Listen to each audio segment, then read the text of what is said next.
23 సీట్లకు పరిమితం చేశారు. ఏం తప్పు జరిగి ఉంటుందని మీ ఉద్దేశం? ఎందుకు ఆయన మారిపోయినన్న ఆయన మారలేదా, లేకపోతే ఏం తప్పు చేశారు? ఇప్పుడు చంద్రబాబు నాయుడు గారు అదేవిధంగా రాజశేఖర రెడ్డి గారు ఇద్దరు ముఖ్యమంత్రుల్ని చూసాం. నాకు అనిపించింది ఏంటంటే రాజశేఖర రెడ్డి గారి హయాంలో రాష్ట్రం నష్టపోయింది, పార్టీ లాభపడింది. నిజంగా మీరు అనుకుంటే మరి జనసేన ఎందుకు కలుపుకుంటున్నారు? మీరు కలుపుకోక్కర్లేదు కదా. ఇవాళ మీ మీద మీకు పూర్తి నమ్మకం లేకే జనసేన కలుపుకుంటారు. అదే పొత్తులో భాగంగానే జనసేనతో కలిసి వెళ్తూ ఉన్నాం. ఇది ఈరోజు మొదటిసారి కాదు తెలుగుదేశం పార్టీ. ఆ రోజు ఎన్టీ రామారావు గారు తెలుగుదేశం పార్టీని 82లో పెట్టినప్పుడు ఆ రోజు కూడా రాష్ట్రం అంతా తెలుగుదేశం పార్టీ అంటే వాళ్ళు అసలు లేరు. ఇవాళ తెలుగుదేశం పార్టీ లేకపోతే జనసేన అనే పార్టీ లేదు. ముఖ్యమంత్రి స్థాయి అయితే కాదు, అది ప్రజలే నిర్ణయము. అయితే ఇప్పుడు మీరు చెప్పినట్లుగా ఇప్పుడు ముఖ్యమంత్రి వాళ్ళిద్దరిలోనూ లేదు, ప్రజల్లో ఉంది అని అంటూ ఉన్నారు. ఎవరు మీరు ఓడిపోతారని ఎవరు చెప్పిన వాళ్ళు లేరు. ఇంక్లూడింగ్ వైఎస్ఆర్సీపీ వాళ్ళు కూడా రామానాయుడు ఓడిపోతాడు అన్న మాట ఎవరైనా. సో ఆ పరిస్థితి ఉన్నప్పుడు మనకు ఉన్నవాళ్ళు అందరూ అట్టాగే ఉండాలి కదా అంత ఇదిగా ఉండాలి కదా. ఎందుకు ఉండలేకపోతున్నారు? ఎందుకు భయపడుతున్నారు? అంటే మీరు చెప్పినట్లుగా అంటే అది ఒక్క తెలుగుదేశం పార్టీలోనే కాదు, నేను రాజకీయాల్లో చూస్తే అన్ని పార్టీల్లోనూ బ్యాక్గ్రౌండ్ సామాన్య బ్యాక్గ్రౌండ్, చాలా మంచి బ్యాక్గ్రౌండ్, సామాన్య బ్యాక్గ్రౌండ్. మీ పార్టీలోను ఆ పార్టీలో అన్ని పార్టీలో రౌడీలు ఉన్నారు, మంచివాళ్ళు ఉన్నారు. రౌడీలు కూడా భయపడే పరిస్థితి. అదే సార్, అదే అంటే ఏమైందంటే ఇప్పుడు తెలుగుదేశం పార్టీ వైఎస్ఆర్సీపీ పార్టీ అని అనక్కర్లా, ఇంచుమించుగా అన్ని పొలిటికల్ పార్టీల్లోనూ ఇప్పుడు వచ్చిన ఇబ్బంది ఏంటంటే ఒక రకంగా తెలుగుదేశం పార్టీ వాళ్ళు కానీ వైఎస్ఆర్సీపీ వాళ్ళు కానీ ఇన్సల్ట్ చేశారని నా ఫీలింగ్. అంటే నేను తెలుగుదేశం పార్టీ కాబట్టి నేను వాస్తవం చెప్తున్నా కూడా కొంత పార్టీ కోణంలో చెప్తున్నట్టు మీకు అనిపించవచ్చేమో కానీ ఈ రాక్షస ప్రభుత్వం, ఈ ముఖ్యమంత్రి రాక్షస ముఖ్యమంత్రి అని మొదలెట్టగానే వాళ్ళు వేసి తిడతాం మొదలెడతారు. ఆ మాట మాట్లాడితే ఆ క్షణంలోనే మైక్ కట్ చేస్తారు. నమస్కారం రామానాయుడు గారు. నమస్కారం. బాగున్నాం సార్, బాగున్నాం. చాలా కాలం అయిపోయింది. అవును సార్, అవును. రాజకీయం ఎట్లా ఉంది? అంత డిఫరెంట్గా ఉంది కదండి రాజకీయం అంతా. గతంలో చూసిన రాజకీయాలకి ఇప్పుడు చూసిన రాజకీయాలకి చాలా డిఫరెంట్గా అనిపిస్తూ ఉంది. యాక్చువల్గా నేను కూడా ఎప్పుడో నాకు చిన్నప్పుడు చదువుకున్నప్పటి నుంచి రాజకీయాలు ఇంట్రెస్టే. బట్ నేను కూడా ఇదివరకు ఏఎస్ఎఫ్లో చేసా, తర్వాత ఆంధ్ర యూనివర్సిటీలో స్టూడెంట్స్ యూనియన్ ప్రెసిడెంట్ చేసా, స్టూడెంట్స్ యూనియన్ యాక్టివిటీస్లో చేసాం, తర్వాత కాలేజీలో లెక్చరర్. ఇట్లా లాస్ట్ 30 years నుంచి పాలిటిక్స్ చూస్తూ ఉన్నాం. మేము కూడా గతంలో కూడా రాజశేఖర రెడ్డి గారు ముఖ్యమంత్రిగా ఉన్నప్పుడు కూడా ప్రతిపక్షంలో ఉన్నాం. కానీ ఎప్పుడూ లేనిటువంటి విధంగా ఒక డిఫరెంట్ కక్షపూరితమైనటువంటి రాజకీయాలు the first time Jaganmohan Reddy గారి ప్రభుత్వంలో చూస్తూ ఉన్నాం. మీరు కూడా ఏఎస్ఎఫ్ లో చేశారు, మా పార్టీ అనమాట.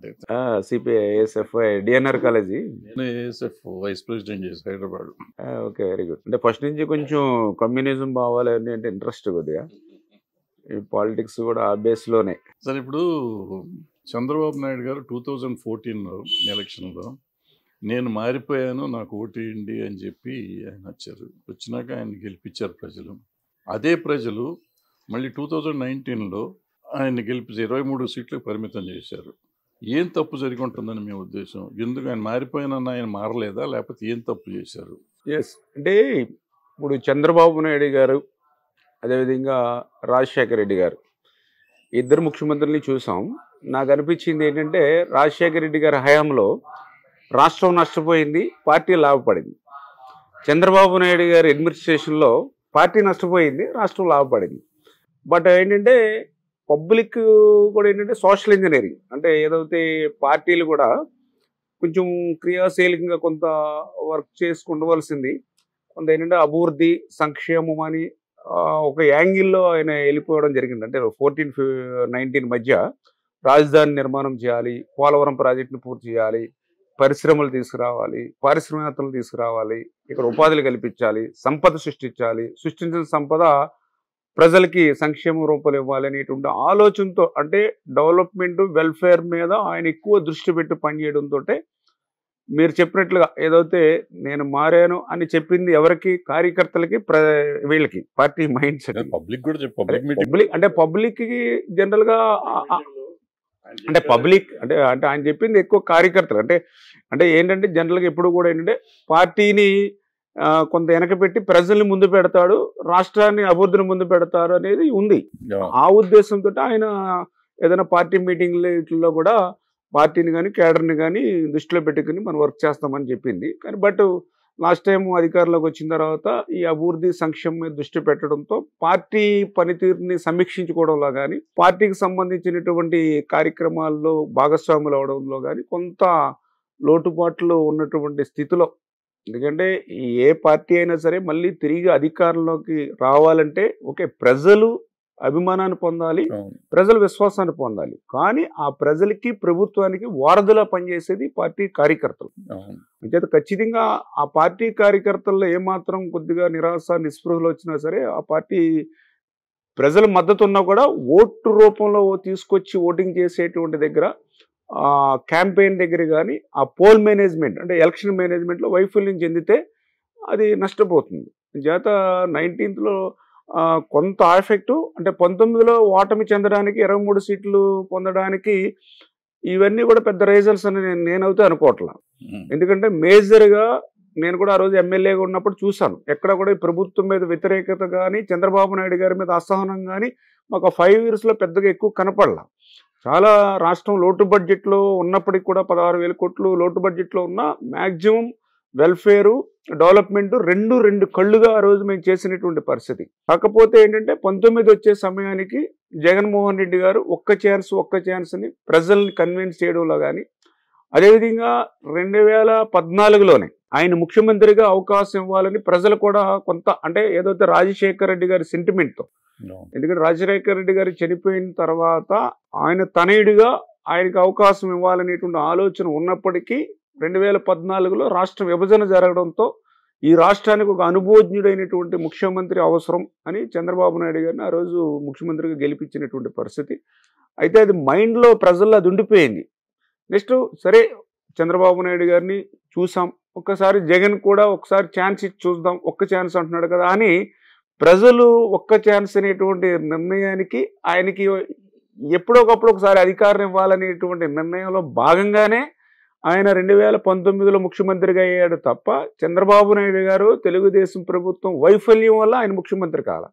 నేను ఒప్పుకోను. ఎందుకంటే ఒకవేళ మీరు చెప్పింది నిజమైతే ఇది 1% 2% తేడాతో రావాలి. చాలా తేడాతో 151 సీట్లు వెళ్ళటం అనేది మామూలు విషయం కాదు. ఎంతో కొంత పని చేయకపోతే చేశారు కాబట్టి చంద్రబాబు నాయుడు గారికి ఆయనకి వస్తే వాళ్ళకి ఒక 90 వస్తే మీకు ఒక 80 రావాలి. ఆ పరిస్థితులు ఉండాలి. 151 చేసి 23కి పరిమితం అవటం అంటే ఎక్కడో తప్పు జరిగింది. మీరు చెప్పినట్టు అభివృద్ధి ఇంకోట సరి చేస్తే ఒక ఛాన్స్ అన్నాడని చెప్పి ఎవరికి ఛాన్స్ ఇవ్వరండి. ఇప్పుడు ప్రజలు వాళ్ళ జీవితాలు కదా, వాళ్ళు గబుక్కుని ఛాన్స్ ఇచ్చారు. మేము సినిమాల్లో అనుకుంటూ ఉంటాం, వర్షం వస్తే వర్షం వచ్చింది మా థియేటర్ నిండలేదు, పక్క థియేటర్ ఫుల్ ఉంటుంది, అది హౌస్ఫుల్ ఉంటుంది, మరి దానికి వర్షం ఉండదా అని అడుగుతాం. ఎండాకాలం కూడా అదే చెప్తాం. అట్లాగే మీరు ఒక ఛాన్స్ అడిగాడని చెప్పి ఎందుకు ఇస్తారండి? అంటే ఒక ఛాన్స్ అంటే జనరల్గా దానితో పాటు నేను చెప్పాను కదా, గతంలో ఏంటంటే రాజశేఖర రెడ్డి గారు చనిపోయిన తర్వాత చాలా సెంటిమెంట్ అయితే అప్పుడే వచ్చి ఉండాలి, అంతకు ముందే గెలిచి ఉండాలి. అంటే కాకపోతే స్టేట్ డివైడ్ అవడంతో కొంత మార్పు అనేది అప్పుడు కూడా మేము తక్కువ గ్యాప్ తోటే జస్ట్ 1% డిఫరెన్స్ తోటే ఆ రోజు 14th గెలవడం జరిగింది. రెండవది కూడా ఏంటంటే మీరు చెప్పినట్లే కొంత సోషల్ ఇంజనీరింగ్ చేయడంలో కూడా అంటే క్యాస్ట్ ఈక్వేషన్లో కూడా కొంత 19లో మేము కొద్దిగా విఫలమైనటువంటి పరిస్థితి. అంటే ఏదైతే ఈయన డెవలప్మెంట్ వెల్ఫేర్ మీద దృష్టి పెట్టడంతో పార్టీ పబ్లిక్ని ఏం జరుగుతుందనేటువంటి ఆలోచనలతోటి ఆ సోషల్ ఇంజనీరింగ్లో కూడా కొంత అంటే ఏదైతే కొద్దిగా ఎస్సీ ఓట్ బ్యాంక్ కానీ, అదేవిధంగా మైనారిటీస్ కానీ, ఎస్టీ కానీ ఇట్లా కొన్ని ఓట్ బ్యాంకుల్ని మనం కన్వర్ట్ చేసుకోవడంలో కానీ, అదేవిధంగా మాకు ఎప్పుడు కూడా strong support BC community Telugu Desam party, దాన్ని బయటికి పోనివ్వకుండా కానీ ఇట్లా అంటే ఓటింగ్ ప్యాటర్న్లో మేము ఆలోచన చేయకపోవడం వల్ల కూడా మీరు చెప్పినట్లుగా కొంచెం ఎక్కువ నష్టం జరిగినటువంటి పరిస్థితి అనుకుంటూ ఉన్నాం. జగన్మోహన్ రెడ్డి ఏంటంటే ఆయన ఫ్రెష్గా ఆయన ఓటు అడిగాడు కాబట్టి ఆయన ఏంటంటే ఏది చెప్పినా కొంత నమ్మే విధంగాను కొంత ఆ క్యాస్ట్ని కూడా ఆయన ఏంటంటే డివైడ్ చేసి కులాల మధ్య వీటి మధ్య కూడా ఆయన కొంచెం సక్సెస్ఫుల్గా ఆయన కొంచెం రన్ చేయగలిగాడు. దాంతో ఆయన కొంచెం ఆ రోజు మెజార్టీ మంది అన్నట్టుగా 150 సీట్లు రావడానికి కారణమైంది. కాకపోతే ఆయన ఎంత స్పీడ్గా అయితే ప్రజల్ని మభ్యపెట్టగలిగాడో, ప్రజల నుంచి ఓట్లు తెప్పించుకోగలిగాడో అంతే స్పీడ్గా మళ్ళీ ఈరోజు ప్రజల నుంచి బ్యాక్ అయ్యాడు.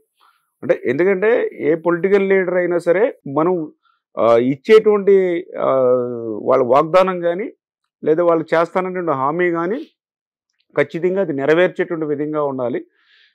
ఆ రకంగా జగన్మోహన్ రెడ్డి లేకుండా ఆయన ఏంటంటే దగ్గర దగ్గర నాకు తెలుసుండి ఆ రోజు పాదయాత్రలో 640 వరకు కూడా హామీలు ఇచ్చాడు ఆయన. ప్రతి ప్లేస్లోనూ కూడా పబ్లిక్ ఏది మాట్లాడితే ఏది అడిగితే అది హామీ ఇచ్చుకుంటూ పోయాడు. సిపిఎస్ వారం రోజుల్లో రద్దు చేస్తా అని చెప్పాడు. నాకు 25 ఎంపీలు ఇవ్వండి, ప్రత్యేక హోదా ఎందుకు రాదు చూస్తానని చెప్పాడు. మద్యపాన నిషేధం చేసిన తర్వాతే మళ్ళీ మిమ్మల్ని ఓట్లు అడుగుతానని చెప్పాడు. అంటే ఇట్లా దగ్గర దగ్గర 45 సంవత్సరాల ఎస్సీ ఎస్టీ బీసీ మైనార్టీలకి పెన్షన్ ఇస్తానని చెప్పాడు. అంటే ఇట్లా అనేక రకాలుగా 640 హామీలు వాగ్దానాలు అలా ఇచ్చుకుంటూ పోయాడు. అంటే ఆయన టార్గెట్ ఏదో రకంగా కుర్చీని సంపాదించాలి, ముఖ్యమంత్రి కావాలి, అదే టార్గెట్గా ఆయన పాదయాత్ర చేశాడు. అంచేత ఆ పాదయాత్రలో ఆయన ఇచ్చినటువంటి హామీలన్నీ కూడా అంటే అప్పుడు పబ్లిక్కి ఏంటంటే ఓకే చంద్రబాబు నాయుడు గారిని చూశారు, చంద్రబాబు నాయుడు గారు ఇస్తున్నట్టు సంక్షేమాన్ని అందుకుంటూ ఉన్నారు. ఈయన ఏమీ లోడ్ చేయలే. ఇప్పుడు 200 రూపాయల పెన్షన్ 2000 రూపాయలు ఇచ్చాం, అన్నా క్యాంటీన్ను, అదేవిధంగా చంద్రన్న బీమా, చంద్రన్న పెళ్లి కానుక, పండగ కానుకలు, నిరుద్యోగ భృతి, ఇట్లా వెల్ఫేర్ కూడా ఇచ్చాం. కానీ నేను గమనించింది పబ్లిక్లో ఏంటంటే ఓకే చంద్రబాబు నాయుడు గారు బాగా చేశారు తీసుకున్నాం, కానీ ఈయనకంటే ఇంకా ఎక్కువ జగన్మోహన్ రెడ్డి గారు ఇస్తారేమో చూద్దాం అనేటువంటి ఆలోచన కూడా ఆయనకి అన్ని సీట్లు కానీ అన్ని ఓట్లు రావడానికి కూడా ఉపయోగపడిందని చెప్పి నేను భావిస్తూ ఉన్నాను. అందుకే ప్రజలు కూడా వెంటనే, ఎందుకంటే ఒక ముఖ్యమంత్రి మీరు చెప్పినట్లుగా అంత శాతం 50% ఓట్లతో గెలిచి 151 సీట్లు రావడం అంటే మామూలు విషయం కాదు. వాస్తవం 100%. అంత స్థాయిలో వచ్చిన వ్యక్తి ఈరోజు మళ్ళీ ఎన్నికలు జరుగుతాయి, మళ్ళీ రివర్స్ అవుతుంది. అంటే 2019లో ఏ రిజల్ట్ అయితే వచ్చిందో ఆ రిజల్ట్ మళ్ళీ రివర్స్ అవుతుంది అనేటువంటి భావం ఈవేళ విశ్లేషకుల్లో కానీ సర్వేలు కానీ పబ్లిక్లో కానీ వచ్చింది అని అంటే ఆయన ఆ మోసపూరితమైనటువంటి ఆ దగా చేశాడు ప్రజల్ని, ఆ రకంగా ఆకట్టుకోవడానికి వచ్చి ఆ ముఖ్యమంత్రి పీఠాన్ని సాధించడంలోనూ ముఖ్యమంత్రి స్థానాన్ని అధిరోహించడంలో సక్సెస్ అయ్యాడు తప్ప దాన్ని నిలబెట్టుకోవడంలో అతను ఫెయిల్యూర్ అయ్యాడు అనేది ఈ 4.5 సంవత్సరాలు ఆయన పాలన బట్టి మనకు తెలుస్తుంది. నిజంగా మీరు అనుకుంటే మరి జనసేన ఎందుకు కలుపుకుంటున్నారు? మీరు కలుపుకోక్కర్లేదు కదా. ఇవాళ మీ మీద మీకు పూర్తి నమ్మకం లేకే జనసేన కలుపుకుంటారు. 45 సంవత్సరాల కింద పార్టీ ఇది, ఎన్టీ రామారావు పెట్టిన పార్టీ, కూకటి వేళ్లతో కింద నుంచి బేస్ ఉన్న పార్టీ. ఇవాళ ఆయన తప్పు చేశాడని మీరు అంటున్నారు. తప్ప ఒప్పు అనేది నేను చర్చించను, నాకు అనవసరం అండి. కానీ అంత తప్పు చేసి ఉంటే మీరు అనుకున్న లెవెల్లో ఉంటే, గ్రౌండ్ రిపోర్ట్ ఉంటే జనసేన అక్కర్లేదుగా. ఈ గత చంద్రబాబు నాయుడు గారు ఒక్కళ్ళే సరిపోతారు కదా, ఎందుకు జనసేన కావాలనుకుంటున్నారు? ఇప్పుడు ప్రజాస్వామ్యంలో అన్ని రాజకీయ పక్షాలు ఉంటాయి. ఇప్పుడు పొత్తు అనేది ఈరోజు కొత్తగా 2000 తప్పంటలా, పొత్తు తప్ప అదే పొత్తులో భాగంగానే జనసేనతో కలిసి వెళ్తూ ఉన్నాం. ఇది ఈరోజు మొదటిసారి కాదు తెలుగుదేశం పార్టీ. ఆ రోజు ఎన్టీ రామారావు గారు తెలుగుదేశం పార్టీని 82లో పెట్టినప్పుడు ఆ రోజు కూడా రాష్ట్రం అంతా తెలుగుదేశం పార్టీ అద్భుతమైన విజయం సాధించిన దశలో కూడా, అంటే ఆ రోజు సీట్ల ఒప్పందంలో సిపిఐ సిపిఎం పార్టీల్లో కుదరక బయటికి వెళ్ళారు తప్ప ఆ రోజు కూడా సంజయ్ విచార మంచుకు కూడా 5 సీట్లు ఇచ్చినట్టు పరిస్థితి ఎన్టీ రామారావు గారు. అదేవిధంగా గతంలో కూడా మేము చాలాసార్లు పొత్తులతోటే వెళ్ళినటువంటి పరిస్థితి కూడా ఉంది అదే తెలుగుదేశం పార్టీకి. అంచేత ఈరోజు ఏదో తెలుగుదేశం పార్టీకి అవసరం అనేటువంటి రీతిలో కాదు. ఈరోజు ఆంధ్రప్రదేశ్ రాష్ట్రంలో ఇందాక చెప్పినట్లుగా ఒక రాక్షస పాలన ఉంది, ఒక నియంతృత్వమైనటువంటి పాలన ఉంది, కక్షలతోటి పాలన సాగుతూ ఉంది. ప్రజలు తీవ్రమైనటువంటి ఇబ్బందుల్లో ఉన్నారు.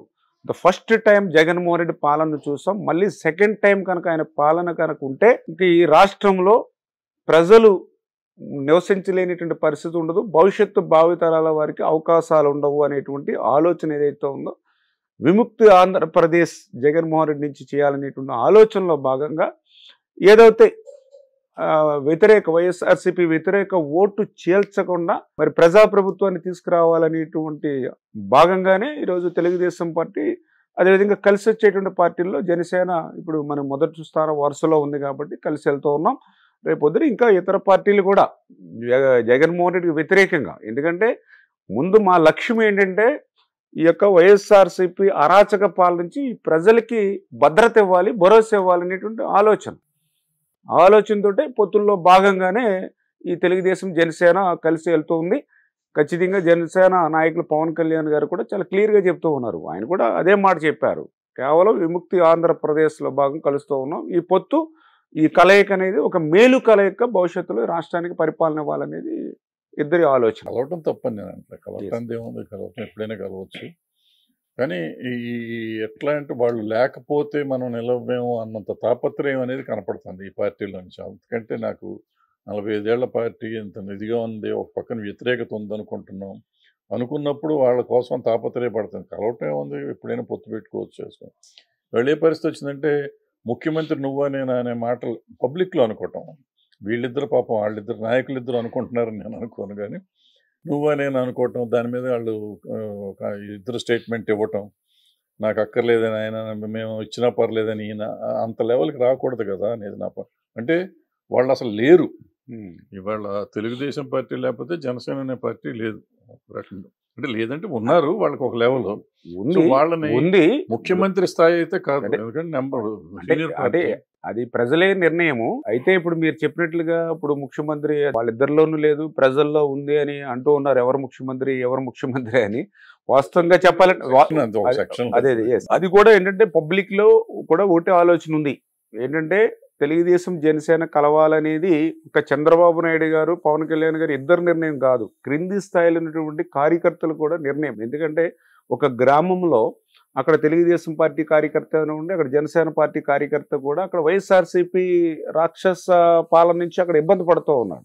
ఇప్పుడు నేను కూడా చూస్తున్నాను, ఇప్పుడు రియల్గా నా కాన్స్టిట్యున్సీలో కూడా ఇప్పుడు ఒక సర్పంచ్ ఉన్నాడు. సర్పంచ్ అంటే ఒక ప్రథమ పౌరుడు, కానీ అతను జనసేన పార్టీ లేకపోతే తెలుగుదేశం పార్టీ. అతను ఎస్సీ అయినప్పటికీ కూడా, దళితులకి హక్కుల్ని కూడా ఉన్నప్పటికీ కూడా అతను అక్కడ పాలన చేయనివ్వట్లా. ఇంకా ఇంత దుర్మార్గమైన పాలన నుంచి బయట పడాలని అంటే ఖచ్చితంగా తెలుగుదేశం జనసేన కలిసి వెళ్ళాలనేటువంటి ఆలోచన అనేది గ్రౌండ్ లెవెల్ నుంచి. ఇప్పుడు మీరు చెప్పినట్లుగా ముఖ్యమంత్రి మీరా నేనా అనేది ఇవన్నీ కూడా ఏదైతే వైఎస్ఆర్సీపీ పార్టీ వాళ్ళ నాయకులు, లేదంటే వాళ్ళు ఏదైతే ఐపాక్ టీం ఏదైతే ఉందో వాళ్ళు సృష్టించేవి ఇవన్నీ కూడా సోషల్ మీడియాలో కానీ లేదంటే బయట ఇతరత్రా కానీ. ఎందుకంటే తెలుగుదేశం జనసేన కలిస్తే ఆంధ్రప్రదేశ్ రాష్ట్రంలో స్వీప్ ఏదైతే 175 సీట్స్ ఏవైతే ఉన్నాయో ఖచ్చితంగా 160 సీట్లు తెలుగుదేశం జనసేన గెలుచుకుంటుంది. అంచేత ఈ పొత్తు ఉండకూడదు, దీన్ని ఏదో రకంగా డిస్టర్బ్ చేయాలనేటువంటి ఆలోచనతోటి కులాల మధ్య చిచ్చు పెట్టడానికి ప్రయత్నం చేస్తూ ఉన్నారు. అదేవిధంగా ఏదైతే ఈ రెండు పార్టీల్లో ఉన్నటువంటి సినీ నాయకుల ఫ్యాన్స్ మధ్య చిచ్చు పెట్టాలనే ప్రయత్నం చేస్తూ ఉన్నారు. పార్టీ కార్యకర్తల మధ్య కూడా చిచ్చు పెట్టేటువంటి విధంగా వాళ్ళ చేసేటువంటి తాపత్రయం. అంటే ఒక సోషల్ మీడియాని కూడా నేను అంటలా, వీళ్ళు కూడా ఈరోజు దురదృష్టం, ఈరోజు ఎలక్ట్రానిక్ మీడియా కూడా చీలిపోయింది పార్టీల పరంగా. ఆ చీలిపోయినటువంటి పరంగానే వాళ్ళ ఎలక్ట్రానిక్ మీడియా కూడా ఇదే స్టోరీస్ని డిబేట్ అనో లేకపోతే ఇంకోటనో తీసుకొచ్చి అంటే ప్రజల్లో ఏదో ఒక రకంగా దాన్ని చొప్పించడానికి ప్రయత్నం చేస్తూ ఉన్నారు. పవన్ కళ్యాణ్ గారు ఎక్కడ మీటింగ్ పెట్టినా, ఈవెన్ మా ఆడియో ఫంక్షన్ పెడితే కూడా పవన్ కళ్యాణ్ సీఎం అంటారు. ఇప్పుడు అంటే వాళ్ళు అన్నదే కదా వీళ్ళు వేసేది. ఇప్పుడు ఊరికే సృష్టించి అయిపోయాడో లేకపోతే అయిపోయాకో ఇంకోళ్ళో సృష్టించింది కాదు, పబ్లిక్ లో. అంటే ఆయన ఫ్యాన్స్ లో నుంచి వస్తున్నది, ఇప్పుడు కాదు, ఇప్పుడు 10 ఏళ్ల నుంచి వస్తుంది కాదు, ఇప్పుడు 10 ఏళ్ల నుంచి వస్తుంది. దాన్ని ఇవాళ అడ్వాంటేజ్ గా తీసుకుని మాట్లాడే పరిస్థితి. అంతకు ముందు పట్టించుకునేవారు కదా ఎవరు, ఇవాళ దాని గురించి మాట్లాడుతున్నారు.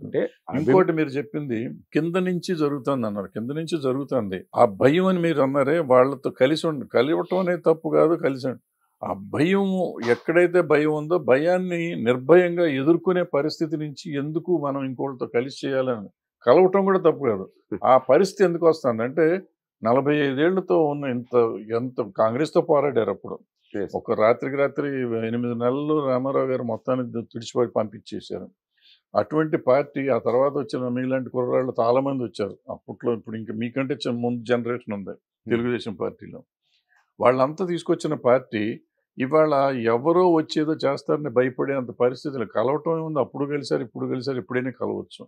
ఈ భయం వాళ్ళు లేకపోతే మనం జరగదేమో అనే ఒక రకమైన భయం అన్నారే, అది నాకు కొంచెం ఇబ్బందిగా ఉంది. కలవటం కాదు పాయింట్, ఈ భయం అనేది పాయింట్. అంటే నేను ఇందాక ఇప్పుడు చెప్పారు మీరు, ఇప్పుడు ఎన్టీ రామారావు గారు దించినప్పుడు బ్రహ్మాండంగా పబ్లిక్ నుంచి విప్లవం వచ్చిందండి.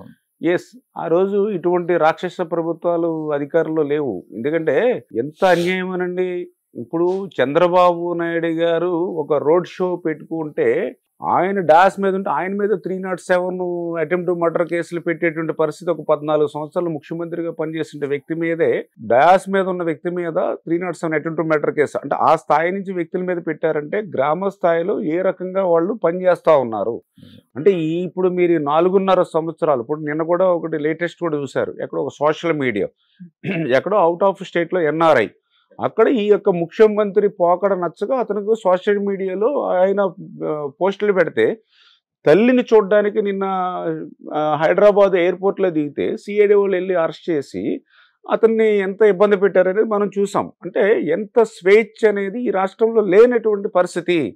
ఇక్కడ అంబేద్కర్ రాజ్యాంగం అనేది అమలు కావట్లా, ఇక్కడ రాజారెడ్డి రాజ్యాంగమే నడుస్తూ ఉంది. దానికి ఎగ్జాంపుల్ నేను కూడా చూస్తున్నప్పుడు, నేను ఎమ్మెల్యే శాసనసభ్యుడిని, ఎక్కడ నడుస్తుందంటే చట్టాలు ఎక్కడ ఉన్నాయండి ఇక్కడ? ఇప్పుడు నా మీద కూడా 24 కేసులు ఉన్నాయి ఇప్పుడు ఈరోజు ఎమ్మెల్యేగా. ఓకే, నేను ఈరోజు 24 ఉంటే మరి 2019కి ముందు కూడా నా మీద కేసులు ఉండాలిగా. ఇప్పుడు ఒకవేళ ఆ నేచర్ కనుక నాలో ఉండుంటే 2019కి బిఫోర్ కూడా నా మీద కేసులు, ఇప్పుడు నా 5 సంవత్సరాల్లోనే 24 కేసులు ఉన్నాయంటే 50 సంవత్సరాల్లో ఎన్ని కేసులు ఉండాలి? 200 కేసులు పైబడి ఉండాలి. మరి ఒక్క కేసు కూడా లేదు. అంటే ఈ ప్రభుత్వం ఎంత నిర్దాక్షిణ్యంగా మరి కార్యకర్తల స్థాయి నుంచి ఈ నాయకుల స్థాయి వరకు కూడా, అంటే నేను ఆ విషయం మీద అంటే కార్యకర్తలే కలవడం కాదు, ఒక రకంగా చెప్పాలంటే ప్రజలు కూడా కలుస్తూ ఉన్నారు. వివిధ వర్గాల ప్రజలు కానీ, వివిధ కులాలు కానీ, లేకపోతే అన్ని రకాల ప్రజలు కూడా వైఎస్ఆర్సీపీ పార్టీకి నాయకత్వానికి వ్యతిరేకంగా ఇవాళ ప్రజల్లో ఒక భాగమే కార్యకర్తలు. ప్రజలు కూడా భయపడుతూ ఉన్నారు. ఈ పాలన వస్తే ఇంకా మేము బతకలేము అనేటువంటి పరిస్థితి వీళ్ళ ప్రజల్లో కూడా ఉంది. ప్రజల్లో కూడా భయం ఉంది. వీళ్ళ పార్టీలోనే కాదు, ప్రజల్లో కూడా జగన్మోహన్ రెడ్డి మీద భయం ఉన్నటువంటి పరిస్థితి. భయం ఉంటే ఈజీగానే గెలుస్తారు, ఎవరైనా గెలుస్తారు కదా. 100%. ఇప్పుడు మీరు 24 కేసులు మీ మీద ఉన్నాయి, బట్ మీరు సోషల్గా తిరుగుతూ ఉన్నారు. ఇవాళకి వెళ్ళి ఇంటింటికి వెళ్ళి మాట్లాడుతున్నారు, పని చేస్తున్నారు. ఇవాళ కాన్స్టిట్యున్సీలో ఎక్కడ మాట్లాడినా మీరు ఓడిపోతారని ఎవరో చెప్పిన వాళ్ళు లేరు, ఇంక్లూడింగ్ వైఎస్ఆర్సీపీ వాళ్ళు కూడా. రామానాయుడు ఓడిపోతాడు అన్న మాట ఎవరైనా నేను. సో ఆ పరిస్థితి ఉన్నప్పుడు మనకు ఉన్నవాళ్ళు అందరూ అట్టాగే ఉండాలి కదా అంత ఇదిగా ఉండాలి కదా. ఎందుకు ఉండలేకపోతున్నారు, ఎందుకు భయపడుతున్నారు?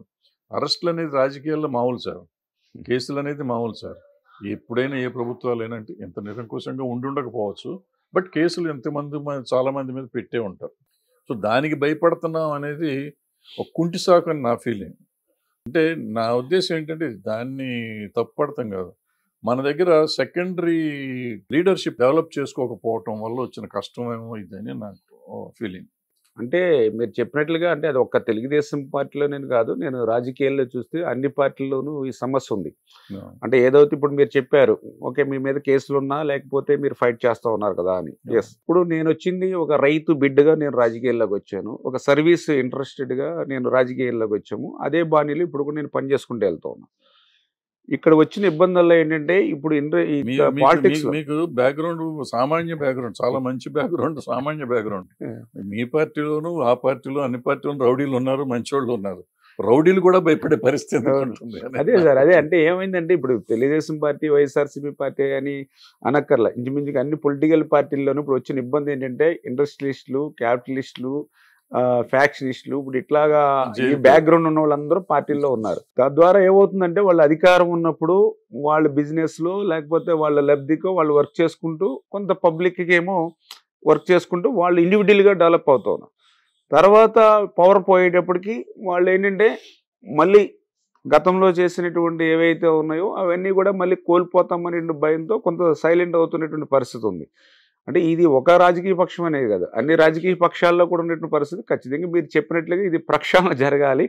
అంటే ఒక సామాన్యులు సైతం ప్రజల కోసం పనిచేసే వాళ్ళు పార్టీలో ఉండాలంటే ప్రజల్లో కూడా కొంత మార్పు రావాలి. ఎందుకంటే ప్రజలు కూడా ఒక బలమైనటువంటి క్యాండిడేట్ని ఇవ్వండి అంటున్నారు పార్టీని. బలమైన క్యాండిడేట్ అంటే వాళ్ళ అర్థం ఏంటి? కొంచెం ఆర్థికంగా ప్రజల్లో ఉండి పనిచేసేవాడు అని నాకు తెలిసిన అర్థం. కానీ వాళ్ళు ఇప్పుడు ఏం చేస్తున్నారు, డబ్బులు ఉన్న వాళ్ళు, గట్టిగా ఉన్నవాళ్ళు, డబ్బులు ఖర్చు పెట్టేవాళ్ళు చేయమన్నాడు, ధనస్వాములు తెచ్చి పెట్టాలి అనుకున్నారు. అప్పుడు ఏమవుతుంది, వాడు ఈవేళ అంత డబ్బు పెట్టి ఖర్చు పెట్టినవాడు వాడు మళ్ళీ దాన్ని ఎట్లా సంపాదించుకోవాలి, దాన్ని ఇంకో 10 రెట్లు ఎట్లా చేసుకోవాలని ఆలోచిస్తుంది. అంచేత రేపొద్దు అధికారం కోల్పోతే అతనికి ఫైటింగ్ నేచర్ కానీ, ఈ గ్రౌండ్ లెవెల్లో వీళ్ళ తరపున పోరాడే తత్వం కానీ అతను లేనటువంటి నాయకులు వస్తూ ఉన్నటువంటి పరిస్థితి ఈవేళ అన్ని రాజకీయ పార్టీల్లో. అంచేత ఖచ్చితంగా ప్రజలకి మేలు జరగాలంటే ఖచ్చితంగా ప్రజల్లో కూడా కొంత ఆలోచన చేసి, ఎందుకంటే ఈవేళ ఓకే ఇప్పుడు ఓటుకి 5,000 ఇస్తామని చెప్తూ ఉన్నారు రేపొద్దున వైఎస్ఆర్సీపీ పార్టీ వాళ్ళు. ఓకే, నా ఇంట్లో 4 ఓట్లు ఉన్నాయి, 4, 5, 20,000 వస్తుంది అని ఇప్పుడు టెంప్ట్ అయ్యి మళ్ళీ ఓట్లు వేస్తే మళ్ళీ 5 సంవత్సరాలు అనిపిస్తారు. ఇప్పుడు 20,000 రూపాయలు వాళ్ళ జీవితాన్ని ఏమి మార్చేవి. నేను చూశాను రైతుల్లో ఈవేళ 5 ఎకరాలు పంట పండిస్తే మొన్న ఏదైతే తుఫాన్కి 2 లక్షల రూపాయలు నష్టపోయాడు. 5 ఎకరాలకి 40,000 రూపాయలు పెట్టుబడి అయింది. అది అమ్మితే కొనేవాడు లేడు, అంటే ఒక 2 లక్షల రూపాయలు. అట్లానే ఇట్లా పెట్రోల్లో కానీ, డీజిల్లో కానీ, గ్యాస్లో కానీ ఇట్లా 5 సంవత్సరాల పరిపాలన, అంటే ఒక సరైనటువంటి ముఖ్యమంత్రి కానీ, సరైనటువంటి ఎమ్మెల్యే కానీ ఎలక్ట్ అవ్వకపోతే ఖచ్చితంగా దాని ఎఫెక్ట్ 5 ఇయర్స్లో అతను లక్షల రూపాయల్లో లాస్ అవుతాడు. ఇప్పుడు మనం ఒక మార్కెట్లోకి వెళ్ళి ఒక కేజీ వంకాయలు కొనాలంటే అది పుచ్చి వంకాయ, మంచి వంకాయ అని చూసి కొంటాం. అంటే ఒక 1/2 కేజీ వంకాయలు కొనేటప్పుడే మనం అంత శ్రద్ధ పెడుతూ ఉన్నప్పుడు మనం పాలించే ఎమ్మెల్యే మనకి పాలించే ముఖ్యమంత్రిని ఎన్నుకునేటప్పుడు ఎంత జాగ్రత్తలు తీసుకోవాలి అంటే దయవుంచి మీ ద్వారా ఒక మంచి క్వశ్చన్ మీరు వేశారు కాబట్టి ఖచ్చితంగా ప్రజలు కూడా ఆలోచన చేసి ప్రజలకి మేలు చేసి ప్రజల తరపున పనిచేసి ప్రజల వాయిస్ని అసెంబ్లీలో కానీ పార్లమెంట్లో ఇచ్చేటువంటి వాళ్ళు కావాలి. నేను కూడా మొన్న కూడా ఒక వాయిస్ ఇచ్చా, ఎందుకంటే నేను రైతు బిడ్డగా ఇప్పటికీ నేను సొంతంగా వ్యవసాయం చేస్తూ ఉంటాను, ఇంట్రెస్ట్ అంటే ఎక్కువ చేయకుండా కొద్దిగా చేస్తూ ఉంటాను. నేను నిజంగా మొన్న ఆకుమడి విత్తనాలు నానబెట్టాం, నానబెట్టిన తర్వాత సైక్లోన్ చెప్పాడు, కానీ నానబెట్టాం కాబట్టి తప్పదు, జల్లిన 3 రోజులకి అనుకున్న రీతిలో, అంటే ఏమైనా సైక్లోన్ ఏమైనా బయట నుంచి పోతుందేమో అనుకున్నాం, పోలా, సైక్లోన్కి మునిగిపోయింది. అంటే ఆ బాధ నేను పంట పండించాను కాబట్టి నాకు తెలుసు. అదేవిధంగా కోతకు వచ్చిన చేను పడిపోయి నీళ్ళు తడిసిపోయి కోత కోయాలంటే ఇబ్బంది. అంటే ఒక రైతు బిడ్డ అసెంబ్లీకి వెళ్తే రేపొద్దు రైతుకి మేలు జరిగేటువంటి విధంగా కూడా అక్కడ చట్టాలు తీసుకురాగలుగుతాడు. అంటే ఇట్లా ప్రాక్టికల్గా కింద గ్రౌండ్ లెవెల్లో వర్త్ ఉన్న వాళ్ళని, ప్రజల్లో ఉన్న వాళ్ళని మన అసెంబ్లీకి పంపించాలి, పార్లమెంట్కి పంపించాలి. అది ప్రజల చేతుల్లో ఉంది.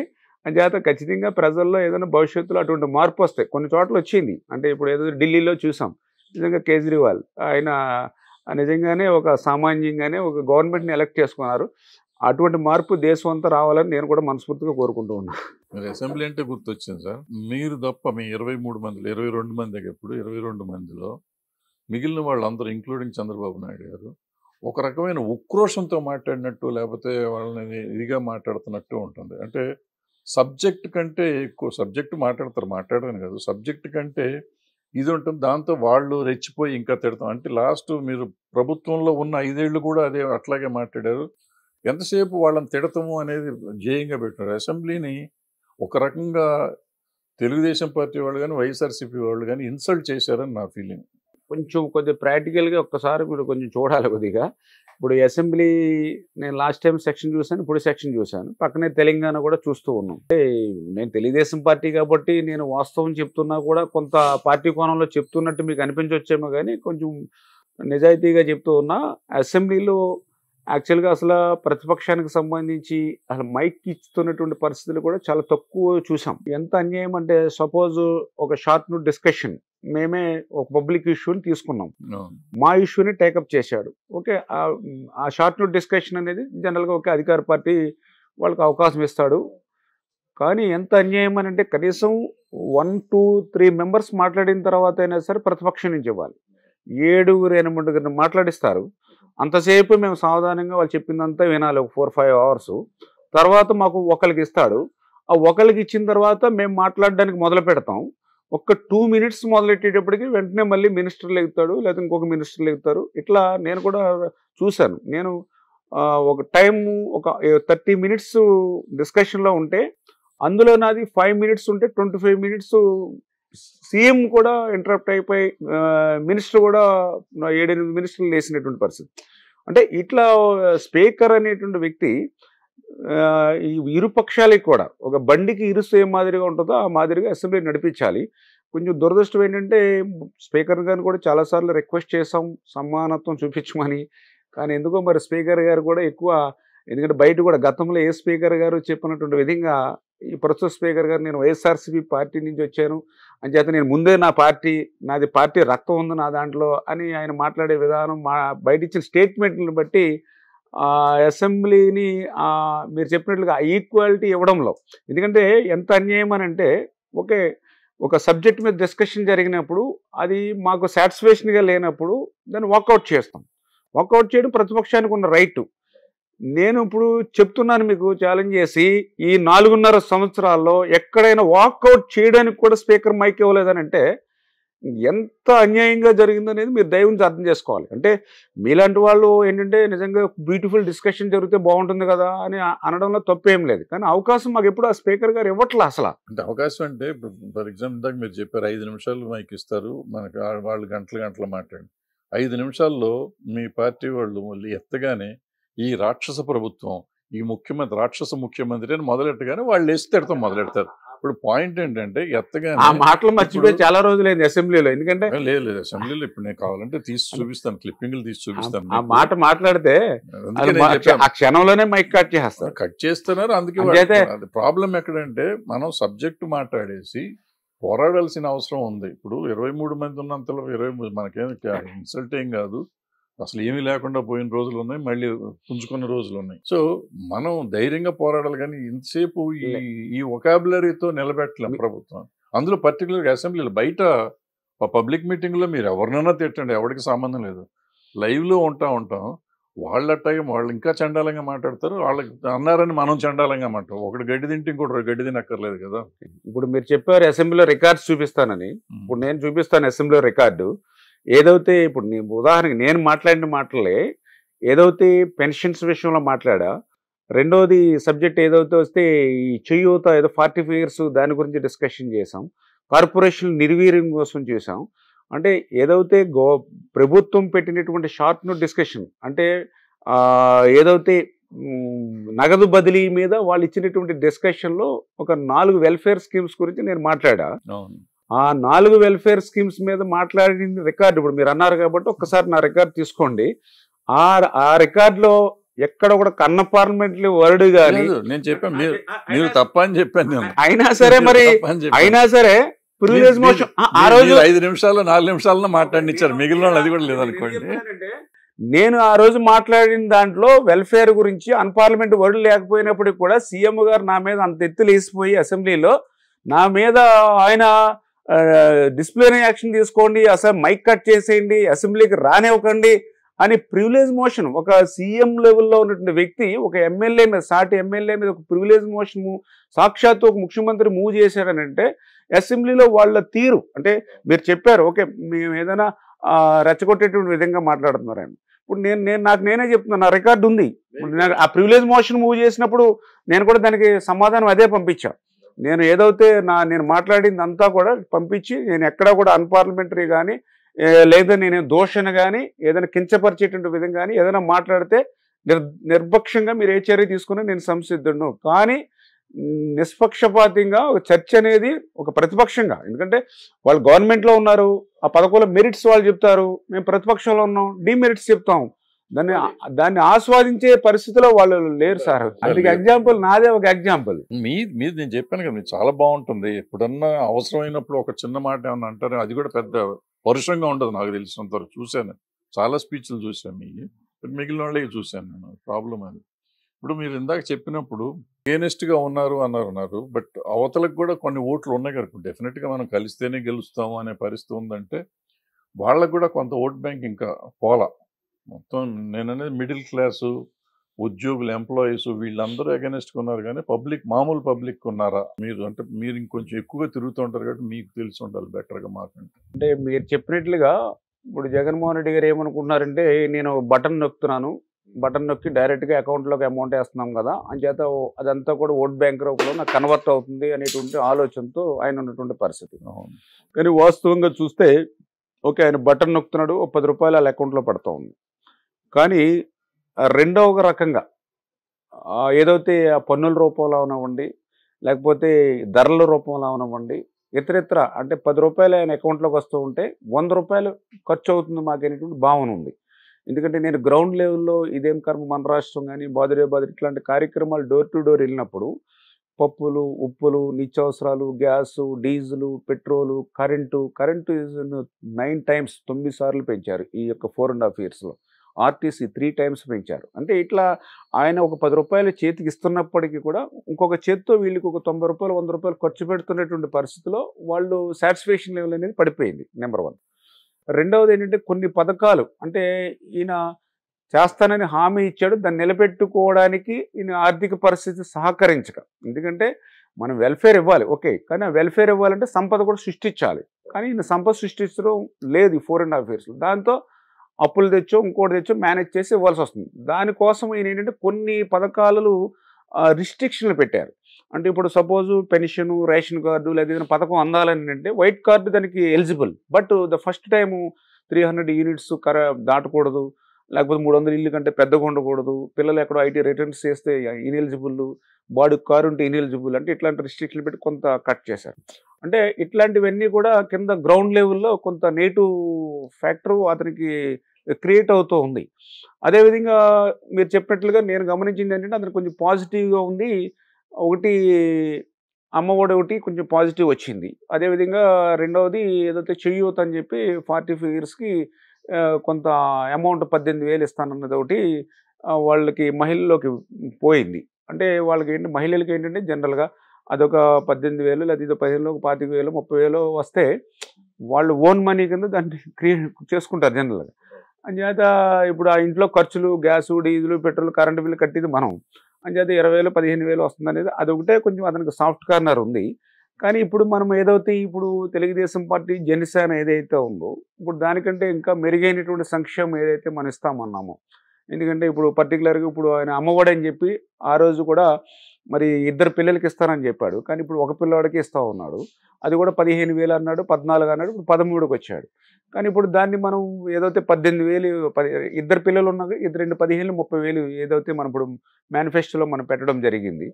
అదేవిధంగా 45 yearsకి ఇస్తాడు అతను 18,000. బట్ మనం 18 సంవత్సరాల నుండి మహిళలకి మనం 18,000 మనం ఇవ్వడం జరుగుతుంది. ఎంతమంది ఉంటే మహిళలు. చేత మీరు చెప్పినట్లుగా ఆయనకి పాజిటివ్గా ఒక 2-3 ఉన్నాయి పాయింట్స్. ఆ 2-3 పాయింట్స్కి 2-3 రెట్లు అధికంగా ఉండేటువంటి సంక్షేమ పథకాలు మనం ఇవ్వడం జరిగింది మేనిఫెస్టోలో. ఇప్పుడు నిన్న సీఎం గారు కూడా లాస్ట్ మీటింగ్లో మాట్లాడినప్పుడు కూడా అదే మాట్లాడడం జరిగింది. ఏదైతే మేము ఈ సంక్షేమ పథకాలు అమలు చేసేటప్పుడు అప్పులు చేసి ఇస్తున్నారు అని మమ్మల్ని విమర్శించారు. కానీ మేము ఇచ్చేదానికంటే 3-4 రెట్లు సంక్షేమం ఇచ్చేటువంటి విధంగా ఆయన మినీ మేనిఫెస్టో ఇచ్చాడు, ఎట్లా అమలు చేస్తారని చెప్పాడు, అడుగుతూ ఉన్నాడు ఆయన. అంటే ఫస్ట్ టైం జనరల్గా మేము ఎప్పుడో 6 months 8 months అయింది ఇది అనౌన్స్మెంట్ చేసి. అప్పటి నుంచి ఆయన రియాక్ట్ అవ్వలేదు, కానీ ఫస్ట్ టైం మనం రియాక్ట్ అయ్యాడు. రియాక్ట్ అయ్యాడంటే అర్థం ఏంటంటే అది పబ్లిక్లోకి పోయింది. మేము ఇచ్చినటువంటి మేనిఫెస్టో పబ్లిక్లోకి పోయింది. పబ్లిక్ ఆల్రెడీ ఈ మేనిఫెస్టో పట్ల ఆకర్షితులు అవుతూ ఉన్నారు. దాంతో ఆయన రియాక్ట్ అయినటువంటి పరిస్థితి. అంచేత మేము ఆయన అప్పులు చేసి సంక్షేమం ఇవ్వచ్చు, కానీ మేము సంపద సృష్టించి సంక్షేమాన్ని అందిస్తాం. ఇప్పుడు సపోజ్ పోలవరం ప్రాజెక్ట్ ఉంది, అది మనం పూర్తి చేస్తుంటే ఇవాళ 8 లక్షల ఎకరాలకు పైబడి సాగునీరు అందించి ఉండేవాళ్ళం. అదేవిధంగా ఈవేళ ఇరిగేషన్ ప్రాజెక్టులు రాయలసీమ కానీ ఇటు ఉత్తరాంధ్ర సుజల స్రవంతి కానీ అన్నీ కూడా పడుకున్నాయి. అన్నీ కూడా అంటే జనరల్గా మనం అవన్నీ నిర్మాణం చేసుకుంటే అంటే ఈవేళ 10 రూపాయలు పెట్టుబడి పెట్టినా మళ్ళీ 100 రూపాయలు రిటర్న్ వస్తుంది. అదేవిధంగా ఇండస్ట్రీస్ పెద్ద ఎత్తున మనం తీసుకొస్తే ఉపాధి వస్తుంది, టర్నోవర్ పెరుగుతుంది. ఇట్లా కొంచెం మనం సంపద సృష్టించడం ద్వారా ఆ సృష్టించిన సంపదని పేదలకు పంచడం ద్వారా మనం వెల్ఫేర్ ఇస్తాం. అట్లా లేకుండా జగన్మోహన్ రెడ్డి గారు ఒక పక్షంలోనే వెళ్తున్నట్టు వల్ల ఈవేళ ఆయనకి రియాక్షన్ వస్తున్నటువంటి పరిస్థితి. ఏదైనా గ్రౌండ్ లెవెల్లో కొంతమేర ఆ 1-2 పథకాల మీద ఉన్నటువంటి ఏదైతే ఆయనకు ఉందో దాన్ని కూడా మేము మెరుగైనటువంటి సంక్షేమం ఇవ్వడం ద్వారా కూడా దాన్ని అధిగమించడానికి ప్రయత్నం చేస్తాం. సో మీ ప్రయత్నాలు మీరు చేస్తున్నారు. యా, రాజకీయాలు ఎట్లా ఉంటాయో చూద్దాం. థ్యాంక్ యూ వెరీ మచ్, మీ టైం ఇచ్చారు. Thank you sir. Thank you. నమస్తే.